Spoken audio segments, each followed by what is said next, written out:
Assalomu alaykum. Master MDF YouTube kanali a'zolari. Yana bizlarda keyingi qilib turgan ishimiz, xudo xolasa, eshikni korona qismi shpondan chiqqan.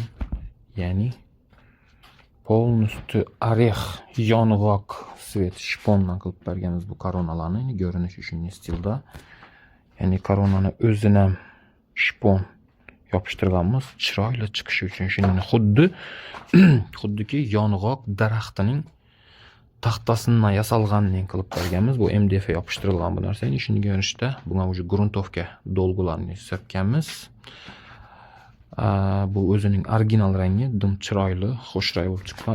Naqshlarini e'tibor bersangiz, gullar ham bir-birini chiroyli bo'lib qo'shib, chiroyli naqshlar berib turibdi. Shuni ko'rinishda.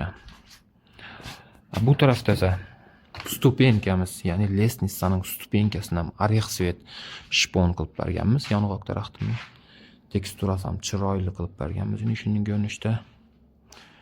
Bu yoqda esa eshikni korobka, ya'ni kasaki qismi.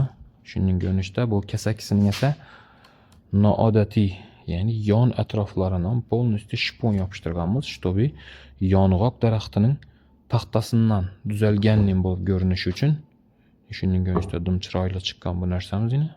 Shunday ko'rinishda. Bu bo'lsa eshikimizning arka qismini atxozini dabor qilib berganmiz. Shunday ko'rinishda shtapiklar bilan eshikni modasini qo'shish uchun qilingan bu. Hozirda bular gruntovka jarayoni bo'lib turibdi.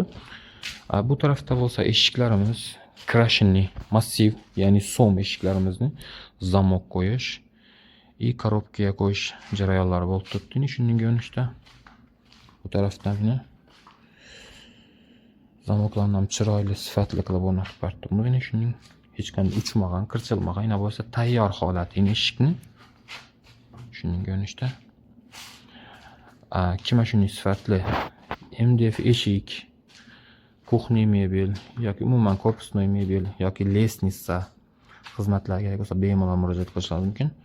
Chiroyli, sifatli qilib o'rnatib beramiz, uzatib. Hammaga rahmat.